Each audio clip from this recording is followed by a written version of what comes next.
എല്ലാവർക്കും നമസ്കാരം. കേരളത്തിൻ്റെ ഐതിഹ്യ ചരിത്രത്തിൽ ഭാരതപ്പുഴയുടെ മണൽത്തരികൾക്ക് പറയാൻ ഒരു കഥയുണ്ട്.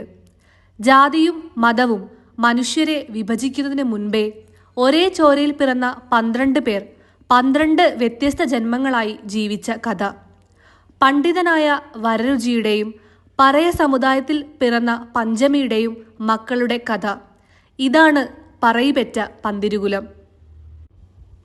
കൊട്ടാരത്തിൽ ശങ്കുണ്ണിയുടെ പ്രസിദ്ധമായ ഐതിഹ്യമാലയെ അടിസ്ഥാനമാക്കിയാണ് ഈ കഥ പറയുന്നത്. ചരിത്രപ്രസിദ്ധനായ ഗോവിന്ദസ്വാമികളുടെ പുത്രനും മലയാളത്തിൽ നടപ്പുളവാക്യം, പരൽപ്പേര് മുതലായ ജ്യോതിശാസ്ത്ര ഗ്രന്ഥങ്ങളുടെ നിർമ്മാതാവെന്ന് പറയപ്പെടുന്ന ആളുമായ വരരുചി എന്ന ബ്രാഹ്മണോത്തമനെക്കുറിച്ച് തന്നെ ആദ്യം പറയാം. ഇദ്ദേഹം വിക്രമാദിത്യ രാജാവിൻ്റെ സേവകനായിട്ട് താമസിച്ചിരുന്നു. വരരുചി സകല ശാസ്ത്ര പാരംഗതനും നല്ല പൗരാണികനും ആയിരുന്നതിനാൽ രാജാവിന് ശാസ്ത്രസംബന്ധമായോ പുരാണ സംബന്ധമായോ വല്ല സംശയവും നേരിട്ടാൽ ഇദ്ദേഹത്തോട് ചോദിച്ചാണ് അത് തീർക്കുക പതിവ്. അങ്ങനെയിരിക്കെ ഒരു ദിവസം രാജാവ് രാമായണത്തിലെ പ്രധാനമായ വാക്യമേതെന്ന് ഈ ബ്രാഹ്മണനോട് ചോദിച്ചു. എന്നാൽ ഈ ചോദ്യത്തിന് തക്കതായ ഉത്തരം പറയാൻ തോന്നായികയാൽ വരരുചി വിഷണ്ണനായി തീർന്നു.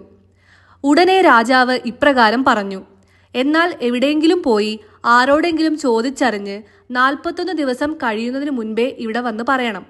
അങ്ങനെ ചെയ്തില്ലെങ്കിൽ പിന്നെ താൻ ഇവിടെ വരണമെന്നില്ല, എനിക്ക് തന്നെ കാണുകയും വേണ്ട. രാജാവിൻ്റെ ഈ കൽപ്പന കേട്ടപ്പോൾ വരരുചിയുടെ ഹൃദയം വിഷാദവും വിചാരവും കൊണ്ട് നിറഞ്ഞു. ഉടനെ അദ്ദേഹം അവിടെ നിന്ന് പുറപ്പെട്ടു പോവുകയും ചെയ്തു. ശേഷം വരരുചി പല സ്ഥലങ്ങളിലും സഞ്ചരിച്ച് പല യോഗ്യന്മാരെയും കണ്ട് ചോദിച്ചു. എങ്കിലും രാമായണത്തിലെ എല്ലാ ശ്ലോകങ്ങളും വാക്യങ്ങളും പ്രധാനം തന്നെ, അല്ലാതെ അതിനുണ്ടോ വ്യത്യാസം എന്ന് മറ്റു പലരും പലവിധം പറഞ്ഞതല്ലാതെ ശരിയായ മറുപടി ആരിൽ നിന്നും കിട്ടിയില്ല. അങ്ങനെ 40 ദിവസം കഴിഞ്ഞു. ബ്രാഹ്മണന് വ്യസനം സഹിക്കാതാവുകയും ചെയ്തു. രാജാവിൻ്റെ അടുക്കലുള്ള സേവ പോകുമെന്ന് മാത്രമല്ല, സർവജ്ഞനെന്ന് എല്ലാവരും സമ്മതിച്ച തനിക്ക് ഇതറിഞ്ഞുകൂടെന്ന് വരുന്നത് ഏറ്റവും അപമാനകരവുമാണ്. ഈ അപമാനം സഹിച്ചുകൊണ്ട് സ്വദേശത്ത് താമസിക്കുന്നതിലും ഭേദം മരിക്കുക തന്നെയാണ് എന്നിങ്ങനെയൊക്കെ വിചാരിച്ചുകൊണ്ട് ഭക്ഷണവും കൂടാതെ ആ സാധു ബ്രാഹ്മണൻ പകൽ മുഴുവൻ അലഞ്ഞു നടന്നു. രാത്രിയായപ്പോൾ ഒരു വനാന്തരത്തിൽ ഒരാൾത്തറയുടെ അടുക്കൽ ചെന്നു ചേർന്നു. വിശപ്പും ദാഹവും ക്ഷീണവും വ്യസനവും സഹിക്കവയ്യാതെ ആ ആൽത്തറയിൽ കയറിക്കിടന്നു. ഉടനെ ക്ഷീണം കൊണ്ട് മയക്കവുമായി. അദ്ദേഹം കിടന്ന സമയം വനദേവതമാർ എന്നെ രക്ഷിക്കട്ടെ എന്ന് പറഞ്ഞുകൊണ്ടുമാണ് കിടന്നത്. നേരം ഏകദേശം പാതിരയായപ്പോൾ ചില ആകാശ സഞ്ചാരികളായ ദേവതമാർ ആ ആലിന്മേൽ വന്നുകൂടി. ആ ആലിന്മേൽ സ്ഥിരവാസികളായ ദേവതമാരെ വിളിച്ച്, നിങ്ങൾ വരുന്നില്ലേ? ഇപ്പോൾ ഒരു സ്ഥലത്ത് പ്രസവമുണ്ട്, ഞങ്ങൾ അവിടെ പോവുകയാണ്, ചോരയും നീരും കുടിക്കണമെങ്കിൽ വരുവിൻ എന്നും പറഞ്ഞു.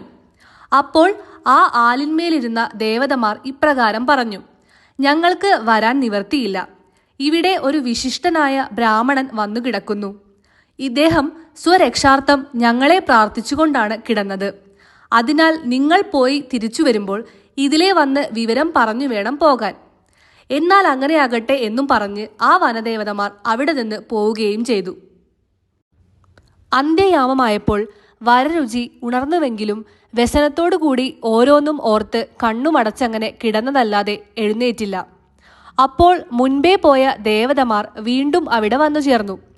ഉടനെ ആലിന്മേൽ ഉണ്ടായിരുന്ന ദേവതമാർ ഇപ്രകാരം ചോദിച്ചു: പ്രസവം എവിടെയായിരുന്നു? കുട്ടി എന്താണ്? അപ്പോൾ വന്നു ചേർന്ന ദേവതമാർ പറഞ്ഞു: ഒരു പറയന്റെ അവിടെയായിരുന്നു പ്രസവം. കുട്ടി പെണ്ണാണ്. അവളെ വിവാഹം ചെയ്യുന്നത് ആരായിരിക്കും എന്ന് ആലിന്മേലുണ്ടായിരുന്നവർ വീണ്ടും ചോദിച്ചപ്പോൾ വന്നവർ അത് മാം വിധി എന്നറിഞ്ഞുകൂടാത്ത ഈ വരരുചിയാണ് എന്ന് പറഞ്ഞു. നേരം വെളുക്കാറായി, ഞങ്ങൾ ഇനി താമസിക്കുന്നില്ല, ശേഷമൊക്കെ പിന്നെ പറയാം എന്നും പറഞ്ഞ് അവർ അവിടെ നിന്ന് പോവുകയും ചെയ്തു. ഏറ്റവും ബുദ്ധിശാലിയായ വരരുചിക്ക് ദേവതമാരുടെ ഈ വാക്കു കേട്ടപ്പോൾ തൻ്റെ കാര്യം സാധിച്ചതിലുള്ള സന്തോഷവും എന്നാൽ ഭാവിയിലെ അധപ്പതനത്തെക്കുറിച്ച് ആലോചിച്ചുള്ള വിഷാദവും കൊണ്ട് ഹൃദയം തങ്ങി നിറഞ്ഞു. ഈ അധപ്പതനം കൂടാതെ രക്ഷപ്പെടാനുള്ള ഒരു ഉപായവും ആലോചിച്ച് സന്തോഷത്തോടുകൂടി അദ്ദേഹം എഴുന്നേറ്റു. അപ്പോഴേക്കും നേരവും വെളുത്തു തുടങ്ങിയിരുന്നു. 41 ദിവസമായിട്ടും വരരുചിയെ കാണാഞ്ഞിട്ട് രാജാവിനും വിഷാദമായി തീർന്നു. എങ്കിലും സഭാവാസികളായ വിദ്വാൻമാർക്കെല്ലാം വളരെ സന്തോഷമാണുണ്ടായത്. വരരുചി അവിടെ ഉണ്ടായിട്ടാണ് രാജാവ് അവരെ വേണ്ടവണ്ണം ആദരിക്കാത്തതും അവരുടെ ഖ്യാതി പൊങ്ങാത്തതും എന്നും എല്ലാം ആലോചിച്ച് അവർക്കെല്ലാവർക്കും വരരുചിയോട് അത്യന്തം അസൂയയുണ്ടായിരുന്നു. രാജസഭ കൂടിയപ്പോൾ രാജാവ് ഇപ്രകാരം പറഞ്ഞു: കഷ്ടം, നമ്മുടെ വരരുചിയെ കണ്ടില്ലല്ലോ. അദ്ദേഹം അപമാനം വിചാരിച്ച് പ്രാണത്യാഗം ചെയ്തതോ രാജ്യം വിട്ടുപോയതോ എന്തോ. എന്നാലും വിശിഷ്ടനായ അദ്ദേഹം ഏതുവിധവും നമ്മുടെ ചോദ്യത്തിന് തക്കതായ മറുപടി മനസ്സിലാക്കിക്കൊണ്ടുവരുമെന്നും മറ്റും വിചാരിച്ചുകൊണ്ടിരിക്കുമ്പോൾ സന്തോഷസമേതം വരരുചിയും അവിടെ എത്തി. അദ്ദേഹത്തിന്റെ മുഖപ്രസന്നത കണ്ടപ്പോൾ തന്നെ കാര്യം സാധിച്ചു എന്ന് രാജാവിനും സഭാവാസികളായ എല്ലാവർക്കും മനസ്സിലായി. ഉടനെ രാജാവ് എന്തായി, മനസ്സിലായോ എന്ന് ചോദിച്ചു. വരരുചി ഇപ്രകാരം പറഞ്ഞു: ദൈവകാരുണ്യത്താലും ഗുരുകടാക്ഷം കൊണ്ടും ഒരുവിധം മനസ്സിലായി എന്നു തന്നെ പറയാം. അപ്പോൾ രാജാവ് അത് ഏത് ശ്ലോകമാണെന്നും ഏത് വാക്യമാണെന്നും പറയാൻ പറഞ്ഞു. വരരുചി ഇപ്രകാരം പറഞ്ഞു: രാമായണത്തിൽ പ്രധാനമായ ശ്ലോകം ഇതാണ്: രാമം ദശരഥം വിധി, മാം വിധി ജനകാത്മജാം, അയോധ്യാമടവിം വിധി, ഗച്ഛ താത യഥാസുഖം എന്നുള്ളതാണ്. ഇതിൽ പ്രധാനമായിട്ടുള്ള വാക്യം മാം വിധി ജനകാത്മജാം എന്നുള്ളതുമാണ്. ഇതു കേട്ടപ്പോൾ സഭയിലുള്ളവരെല്ലാം ഇത് ഐക്യകണ്ഠേന സമ്മതിച്ചു. രാജാവ് സന്തോഷ സമന്വിതം എണീറ്റ് വരരുചിയുടെ കൈക്കു പിടിച്ച് അർദ്ധാസനം കൊടുത്തിരുത്തി. പിന്നെ വിലതീരാതെ കണ്ടുള്ള ആഭരണങ്ങളും അനവധി സുവർണരത്നങ്ങളും അദ്ദേഹത്തിന് സമ്മാനം കൊടുത്ത് സന്തോഷിപ്പിക്കുകയും തന്നോടുകൂടി യഥാപൂർവം താമസിച്ചു കൊള്ളാൻ അനുവദിക്കുകയും ചെയ്തു. ശേഷം വരരുചി മേൽപ്പറഞ്ഞ ശ്ലോകത്തിന്റെ അർത്ഥം 10 വിധത്തിൽ വ്യാഖ്യാനിച്ച് രാജാവിനെ കേൾപ്പിച്ചു. അവയിൽ 2 വിധം അർത്ഥം ഐതിഹ്യമാലയിൽ വിവരിക്കുന്നു. ഈ ശ്ലോകം ശ്രീരാമനും സീതയും ലക്ഷ്മണനും കൂടി വനവാസത്തിനായി പുറപ്പെട്ടപ്പോൾ മാതൃപാദങ്ങളെ വന്ദിച്ച് യാത്ര പറഞ്ഞ ലക്ഷ്മണനോട് സുമിത്ര പറഞ്ഞതാണ്: അല്ലയോ താതാ, രാമം ദശരഥം വിധി, രാമനെ ദശരഥനെന്ന് അറിഞ്ഞാലും നിന്റെ ജ്യേഷ്ഠനായ രാമനെ അച്ഛനായ ദശരഥനെ പോലെ വിചാരിച്ചു കൊള്ളണം എന്നാണ് ഇതിന്റെ അർത്ഥം. ജനകാത്മജാം മാം വിധി, ജനകാത്മജയെ അതായത് സീതയെ അമ്മയെ പോലെ വിചാരിച്ചു കൊള്ളണം. അടവിയും അയോധ്യാം വിധി, അടവിയെ അതായത് വനത്തെ അയോധ്യ പോലെ വിചാരിച്ചു കൊള്ളണം. യഥാസുഖം ഗച്ഛ, സുഖമാവും വണ്ണം ഗമിച്ചാലും എന്ന് ഒരർത്ഥം. രണ്ടാമത്തെ അർത്ഥം ഇപ്രകാരമാണ്: രാമം ദശരഥം വിധി, രാമനെ ദശരഥൻ അതായത് പക്ഷിവാഹനായിരിക്കുന്ന മഹാവിഷ്ണു എന്നറിഞ്ഞാലും. ജനകാത്മജാം മാം വിധി, ജനകാത്മജയെ അതായത് സീതയെ മഹാലക്ഷ്മി എന്നറിഞ്ഞാലും. അയോധ്യാം അടവിം വിധി, അതായത് രാമൻ പോയി കഴിഞ്ഞാൽ പിന്നെ അയോധ്യ വെറും കാട് മാത്രമാണ്. ആയതിനാൽ നീ സുഖമാം വണ്ണം പോയാലും എന്നതാണ് രണ്ടാമത്തെ അർത്ഥം. ഇപ്രകാരം യഥാക്രമം 10 വിധത്തിൽ വരരുചിയുടെ വ്യാഖ്യാനം കേട്ടപ്പോൾ രാജാവ് പൂർവാധികം സന്തോഷിക്കുകയും വരരുചിയെ ബഹുമാനിക്കുകയും ചെയ്തു. പിന്നെ എല്ലാവരും കൂടി ഓരോ രാജ്യവർത്തമാനം പറഞ്ഞ് അങ്ങനെ ഇരിക്കുമ്പോൾ വരരുചി: അല്ലയോ മഹാരാജാവേ, ഇന്നലെ രാത്രിയിൽ ഒരു പറയന്റെ മാടത്തിൽ ഒരു പറയി പ്രസവിച്ച് ഒരു പെൺകുട്ടി ഉണ്ടായിട്ടുണ്ട്. അതിന്റെ ജാതകഫലം നോക്കിയതിൽ ആ കുട്ടിക്ക് 3 വയസ്സ് തികയുമ്പോഴേക്കും ഈ രാജ്യം നശിക്കും എന്നും കണ്ടിരുന്നു. ഇന്നു മുതൽ ഓരോ നാശകാരണങ്ങൾ തുടങ്ങും. അല്ലെങ്കിൽ ആ പ്രജയെ ഉടനെ കൊല്ലിക്കണം എന്നും പറഞ്ഞു. ഇതു കേട്ടപ്പോൾ ജ്യോതിശാസ്ത്രജ്ഞനും വിശിഷ്ടനുമായ ഈ ബ്രാഹ്മണോത്തമന്റെ വചനം ഒരിക്കലും മിഥ്യയാകില്ലെന്ന വിശ്വാസത്താൽ രാജാവിനും സഭാവാസികൾക്കും വളരെ വ്യസനമായി തീർന്നു. ബാലനിഗ്രഹം കഷ്ടം, വിശേഷിച്ചും പെൺകുട്ടിയായിരിക്കുന്ന സ്ഥിതിക്ക് അതൊരിക്കലും വിഹിതമല്ല. അതിനാൽ എന്തു വേണ്ടു എന്ന് എല്ലാവരും കൂടി ആലോചിച്ച് ഒരു കാര്യം നിശ്ചയിച്ചു. എങ്ങനെയെന്നാൽ വാഴപ്പിണ്ടി കൊണ്ട് ഒരു ചെറിയ ചങ്ങാടമുണ്ടാക്കി ഈ കുട്ടിയുടെ തലയിൽ ഒരു ചെറിയ പന്തവും കൊളുത്തിക്കുത്തി അതിൽ കിടത്തി നദിയിലൊഴുക്കുക. ഈ നിശ്ചയത്തെ രാജാവും സമ്മതിച്ചു. ഉടനെ 2 ഭടന്മാരെ വിളിച്ച് അപ്രകാരം ചെയ്യാൻ കൽപ്പനയും കൊടുത്തു.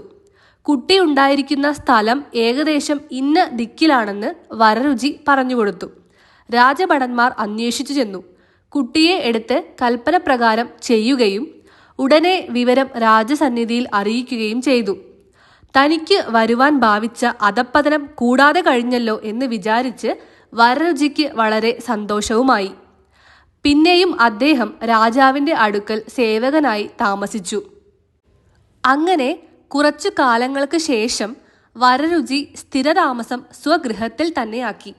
അങ്ങനെ ഇരിക്കുന്ന കാലത്ത് ഒരു ദിവസം വരരുചി ഒരു വഴിയാത്രയിൽ ഭക്ഷണം കഴിക്കാനായി ഒരു ബ്രാഹ്മണന്റെ ഗൃഹത്തിൽ ചെന്നു.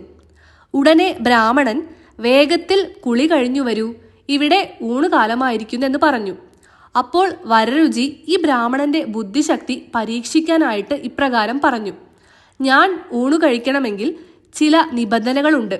അതൊക്കെ സാധിക്കുമോ എന്നറിഞ്ഞിട്ട് വേണം കുളിക്കാൻ പോകാൻ. നിബന്ധനകൾ എന്തെല്ലാമെന്ന് കേൾക്കട്ടെ, ഇവിടെ നിവൃത്തിയുള്ളവയാണെങ്കിൽ സാധിക്കാം എന്ന് ബ്രാഹ്മണൻ പറഞ്ഞു. മറ്റൊന്നുമല്ല, കുളി കഴിഞ്ഞാൽ ഉടുക്കാൻ വീരാളിപ്പട്ട് വേണം. 100 പേർക്ക് ഭക്ഷണം കൊടുത്തിട്ട് വേണം എനിക്ക് ഊണ് കഴിക്കാൻ. എന്നു മാത്രമല്ല, എൻ്റെ ഊണിന് 108 കൂട്ടം കറികളും വേണം. ഊണ് കഴിഞ്ഞാൽ പിന്നെ എനിക്ക് 3 പേരെ തിന്നണം. 4 പേരെന്നെ ചുമക്കുകയും വേണം. ഇത്രയൊക്കെയുള്ളൂ എന്ന് വരരുചി പറഞ്ഞു. ഇത് കേട്ടപ്പോൾ ബ്രാഹ്മണൻ വല്ലാതെ അന്താളിച്ച് ഒന്നും മിണ്ടാതെ നിന്നു. ഉടനെ ഒരു കന്യക അകത്തിരുന്നു കൊണ്ട്, അച്ഛനൊട്ടും അന്താളിക്കുകയും പരിഭ്രമിക്കുകയും വേണ്ട, ഇതിനെല്ലാം ഇവിടെ തയ്യാറുണ്ടെന്ന് പറഞ്ഞേക്കൂ എന്ന് പറഞ്ഞു. ബ്രാഹ്മണൻ അപ്രകാരം പറയുകയും വരരുചി കുളിക്കാൻ പോവുകയും ചെയ്തു. ഉടനെ ബ്രാഹ്മണൻ കന്യകയെ വിളിച്ച് ഇതെല്ലാം ഇവിടെ സാധിക്കുമോ എന്ന് ചോദിച്ചു. അപ്പോൾ കന്യക, എല്ലാം സാധിക്കും, ഇതൊന്നും അത്ര പ്രയാസമുള്ളതല്ല. അദ്ദേഹം പറഞ്ഞതിൻ്റെ സാരം അച്ഛന് മനസ്സിലാകാഞ്ഞിട്ടാണ് പരിഭ്രമിക്കുന്നത്. വീരാളിപ്പട്ട് വേണമെന്ന് പറഞ്ഞതിൻ്റെ സാരം ചീന്തൽ കോണകം വേണമെന്നതാണ്. 100 പേർക്ക് ഭക്ഷണം കൊടുക്കണമെന്ന് പറഞ്ഞതിൻ്റെ സാരം അദ്ദേഹത്തിന് വൈശ്യം കഴിക്കണമെന്നാണ്. വൈശ്യം കൊണ്ട് 100 ദേവതമാരുടെ പ്രീതിയുണ്ടാകുമെന്ന വിശ്വാസമുണ്ട്. അതുകൊണ്ടാണ് ഇപ്രകാരം പറഞ്ഞത്. പിന്നെ 108 കൂട്ടാൻ എന്ന് പറഞ്ഞതിൻ്റെ സാരം ഇഞ്ചിക്കറി വേണമെന്നാണ്. ഇഞ്ചിക്കറി ഉണ്ടായാൽ 108 കൂട്ടം കൂട്ടാൻ്റെ ഫലമുണ്ടെന്നാണ് വിശ്വാസം. പിന്നെ അദ്ദേഹത്തിന് 3 പേരെ തിന്നണമെന്ന് പറഞ്ഞതിൻ്റെ സാരം വെറ്റിലയും അടക്കയും 100 കൂട്ടി മുറുക്കണമെന്നാണ്. പിന്നെ അദ്ദേഹത്തെ 4 പേര് ചുമക്കണമെന്ന് പറഞ്ഞതിൻ്റെ സാരം ഊണു കഴിഞ്ഞാൽ കുറച്ച് കിടക്കണം എന്നതാണ്. അതിനൊരു കട്ടിൽ വേണമെന്നാണ്. കട്ടിലിൽ കിടക്കുമ്പോൾ കട്ടിലിൻ്റെ കാലുകൾ 4 കൂടിയാണല്ലോ ചുമക്കുന്നത്. ഇത്രയൊക്കെയുള്ളൂ. ഇതിനിവിടെ എന്താണ് വിഷമം എന്നും അവൾ ചോദിച്ചു. ഇതു കേട്ടപ്പോൾ അച്ഛൻ വളരെ സന്തോഷിക്കുകയും കന്യകയുടെ ബുദ്ധിവിശേഷത്തെക്കുറിച്ച് അത്യന്തം അത്ഭുതപ്പെടുകയും ചെയ്തു. എന്നാൽ എൻ്റെ മകൾ പോയി എല്ലാം വേഗം തയ്യാറാക്കൂ എന്ന് പറഞ്ഞ് കന്യകയെ അയക്കുകയും ചെയ്തു. വരരുചി കുളിയും മറ്റു കഴിഞ്ഞ് വന്നപ്പോഴേക്കും ഒരു ചീന്തൽ കോണകം, വൈശ്യത്തിന് വേണ്ടുന്ന ഹവിസും ചന്ദനം, പൂവ് മുതലായവയും തയ്യാറായിരിക്കുന്നു. ഊണിന് ഇഞ്ചിക്കറിയും ഉണ്ടായിരുന്നു. ഊണ് കഴിഞ്ഞപ്പോഴേക്കും പുറത്തളത്തിൽ മുറുക്കാനുള്ള സാമാനങ്ങളും ഒരു കട്ടിലിൽ പായും തലയിണയും എല്ലാം തയ്യാറായിരിക്കുന്നു. വരരുചി വൈശ്യവും ഊണും കഴിച്ച് പുറത്തളത്തിൽ ചെന്ന് മുറുക്കി കട്ടിൽ കയറിക്കിടന്നു. താൻ പറഞ്ഞതിൻ്റെ സാരം മനസ്സിലാക്കി ഇപ്രകാരമെല്ലാം തയ്യാറാക്കിയത് ഈ കന്യകയുടെ ബുദ്ധിസാമർഥ്യം കൊണ്ടാണെന്ന് മനസ്സിലായ വരരുചി ഏതുവിധവും ഈ കന്യകയെ വിവാഹം കഴിക്കണമെന്ന് മനസ്സിൽ ആലോചിച്ചുറപ്പിച്ചു. എന്തിനു വളരെ പറയുന്നു, വരരുചി തൻ്റെ ഈ ആഗ്രഹം കന്യകയുടെ അച്ഛനെ ഗ്രഹിപ്പിക്കുകയും അദ്ദേഹം സമ്മതിക്കുകയും കാലതാമസം കൂടാതെ സുമുഹൂർത്തത്തിൽ ആ കന്യകയെ വിവാഹം കഴിക്കുകയും സ്വഗൃഹത്തിൽ കൊണ്ടുപോരുകയും ചെയ്തു. അങ്ങനെ ആ ദമ്പതിമാർ യഥാസുഖം സ്വഗൃഹത്തിൽ താമസിച്ചിരുന്ന കാലത്ത് ഒരു ദിവസം ഭക്ഷണവും മറ്റും കഴിഞ്ഞ് 2 പേരും കൂടി സ്വൈരസല്ലാപം ചെയ്തുകൊണ്ടിരിക്കുന്ന സമയം വരരുചി പഞ്ചമിയുടെ തലമുടി ഭംഗിയാം വണ്ണം ചീകിക്കെട്ടി. അപ്പോൾ തലയുടെ മധ്യത്തിൽ വലുതായ ഒരു മുറിവിൻ്റെ പാട് കാണുകയും അതെന്താണെന്ന് ചോദിക്കുകയും ചെയ്തു. അപ്പോൾ പഞ്ചമി ഇപ്രകാരം പറഞ്ഞു, അതൊരു പന്തം തറച്ച പാടാണെന്നാണ് അമ്മ പറഞ്ഞിട്ടുള്ളത്. അമ്മ കുളിച്ചുകൊണ്ടിരുന്നപ്പോൾ പിണ്ടിച്ചങ്ങാടത്തിന്മേൽ ആറ്റിലൂടെ ഒഴുകി വരുന്നത് കണ്ടപ്പോൾ എന്നെ പിടിച്ചുകയറ്റി വളർത്തിയതാണെന്നും പ്രസവിച്ചതല്ലെന്നും ഒരിക്കൽ അമ്മ തന്നോട് പറഞ്ഞിട്ടുണ്ട്. അന്ന് എൻ്റെ തലയിൽ പന്തവും തറച്ചിരുന്നു എത്രേ. ഇത് കേട്ടപ്പോൾ ബുദ്ധിശാലിയായ വരരുചിക്ക് തൻ്റെ പത്നി ആ പറയൻ്റെ മകൾ തന്നെയാണെന്ന് മനസ്സിലായി. തൽക്കാലം മനസ്സിൽ കുറച്ച് വിഷാദം ഉണ്ടായി എങ്കിലും എല്ലാ വിവരങ്ങളും ധർമ്മപത്നിയെ ധരിപ്പിച്ചു. ഇനി നമുക്കേതായാലും ഇവിടെ ഇങ്ങനെ താമസിക്കേണ്ട, ബാക്കിയുള്ള കാലം ദേശസഞ്ചാരം കൊണ്ട് തന്നെ നയിക്കണമെന്ന് വരരുചി തീരുമാനിച്ചു. പിന്നീട് അവരുടെ സഞ്ചാരം മലയാള ദേശങ്ങളിലൂടെ ആയിരുന്നു. അങ്ങനെ അവർ ഓരോരോ ദിക്കുകളിൽ സഞ്ചരിച്ചു കൊണ്ടിരിക്കുന്ന കാലത്ത് ഭാര്യ ഗർഭം ധരിച്ചു. ഗർഭം പൂർണ്ണമായി. പ്രസവവേദനയുടെ ആരംഭമായപ്പോൾ ഒരു കാട്ടിലേക്ക് കയറി പ്രസവിച്ചു കൊള്ളാൻ പറഞ്ഞ് ഭർത്താവ് വഴിയിൽ ഇരുന്നു. ഭാര്യ അപ്രകാരം ഒരു വനാന്തരത്തിൽ പ്രവേശിക്കുകയും ഉടനെ പ്രസവിക്കുകയും ചെയ്തു. പ്രസവം കഴിഞ്ഞപ്പോൾ കുട്ടിക്ക് വായുണ്ടോ എന്ന് വരരുചി ചോദിച്ചു. ഉണ്ട് എന്ന് ഭാര്യ മറുപടി പറയുകയും ചെയ്തു. വായുള്ള പിള്ളയ്ക്ക് ദൈവം ഇരയും കൽപ്പിച്ചിട്ടുണ്ട്, അതിനാൽ കുട്ടിയെ എടുക്കണമെന്നില്ല എന്ന് പറഞ്ഞ് കുട്ടിയെ അവിടെ ഉപേക്ഷിച്ച് ഭാര്യയോടുകൂടി വരരുചി അപ്പോൾ തന്നെ അവിടെ നിന്ന് പുറപ്പെടുകയും ചെയ്തു. ഇപ്രകാരം തന്നെ പല സ്ഥലങ്ങളിലായി 11 പ്രസവം കഴിഞ്ഞു. കുട്ടികളെയെല്ലാം കാട്ടിൽ ഉപേക്ഷിച്ചു പോവുകയും ചെയ്തു.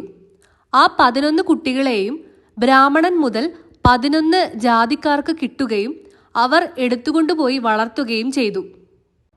12ാമത് ഗർഭമുണ്ടായപ്പോൾ പഞ്ചമി ഇപ്രകാരം ആലോചിച്ചു, കഷ്ടം തന്നെ, ഞാൻ 11 പ്രസവിച്ചിട്ടും ഒരു കുട്ടി പോലും എനിക്കില്ലല്ലോ. ഈ പ്രാവശ്യം പ്രസവിക്കുമ്പോൾ കുട്ടിക്ക് വായുണ്ടോ എന്ന് ഭർത്താവ് ചോദിച്ചാൽ ഇല്ലെന്നു പറയണം. എന്നാൽ ആ കുട്ടിയെങ്കിലും എടുത്തുകൊള്ളുവാൻ ഇദ്ദേഹം അനുവദിക്കുമായിരിക്കും. പിന്നീട് പരമാർത്ഥം പറഞ്ഞ് ഇദ്ദേഹത്തെ സമ്മതിപ്പിക്കുകയും ചെയ്യാം എന്നും നിശ്ചയിച്ചു. ഗർഭം പൂർണ്ണമായപ്പോൾ പതിവ് പോലെ പ്രസവിക്കുകയും കുട്ടിക്ക് വായുണ്ടോ എന്ന് ഭർത്താവ് ചോദിക്കുകയും ഇല്ല എന്ന് ഭാര്യ പറയുകയും ആ കുട്ടിയെ എടുത്തുകൊള്ളാൻ ഭർത്താവ് സമ്മതിക്കുകയും ചെയ്തു. ഉടനെ കുട്ടിയെയും എടുത്ത് രണ്ടുപേരും കൂടി പുറപ്പെട്ടു. കുറച്ചു സമയം കഴിഞ്ഞപ്പോൾ വാസ്തവമായിട്ടും കുട്ടിക്ക് വായില്ലാതായി തീർന്നിരിക്കുന്നു. വിശിഷ്ടകളായ സാധ്വികളുടെ വാക്ക് മിഥ്യയായി ഭവിക്കുന്നത് എപ്രകാരമാണ്? വരരുചി ആ കുട്ടിയെ ഒരു കുന്നിൻ്റെ മുകളിൽ കൊണ്ടുപോയി പ്രതിഷ്ഠിച്ചു. അതാണ് വായില്ലാ കുന്നിലപ്പൻ എന്ന പ്രസിദ്ധമായ ദേവൻ. ഈ വായില്ലാ കുന്നിലപ്പൻ ഉൾപ്പെടെയാണ് പറയിപെറ്റ പന്തിരുകുലം എന്ന് പറയുന്നത്.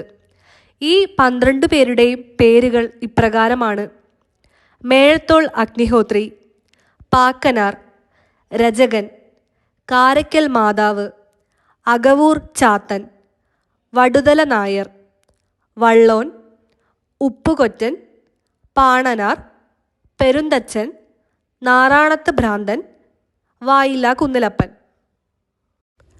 ഇവരെല്ലാവരും പല ദിക്കുകളിലായാണ് താമസിച്ചു വന്നത്. എങ്കിലും എല്ലാവർക്കും ബാല്യം കഴിഞ്ഞപ്പോഴേക്കും അവർ പരസ്പരം സഹോദരന്മാരാണെന്ന് മനസ്സിലാവുകയും തമ്മിൽ തമ്മിൽ സ്നേഹത്തോടുകൂടി പാർത്തു വരികയും ചെയ്തു. ഇവരുടെ ദിവ്യത്വങ്ങളും അത്ഭുത കർമ്മങ്ങളും ഒരുപാടുണ്ട്. വരരുചിയും ഭാര്യയും പിന്നെ അവരുടെ ശിഷ്ടകാലം സഞ്ചാരം കൊണ്ടുതന്നെ കഴിച്ചുകൂട്ടി. ആ മാതാപിതാക്കളുടെ ശ്രാദ്ധത്തിന് മേൽപ്പറഞ്ഞ 12 പേരിൽ വായില്ലാ കുന്നിലപ്പൻ ഒഴിച്ച് ബാക്കി എല്ലാവരും ഒരുമിച്ച് കൂടുകയും ഒരു പുല്ലിന്മേൽ തന്നെ ബലിയിടുകയുമാണ് പതിവ്. അത് മേഴത്തോൾ അഗ്നിഹോത്രിയുടെ ഇല്ലത്തുമാണ് നടക്കാറ്. ഇപ്രകാരമാണ് പറയിപെറ്റ പന്തിരുകുലം ഉണ്ടാകുന്നത്.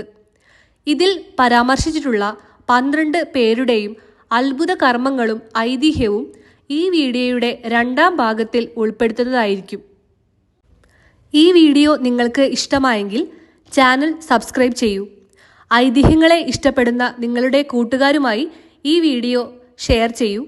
നന്ദി, നമസ്കാരം.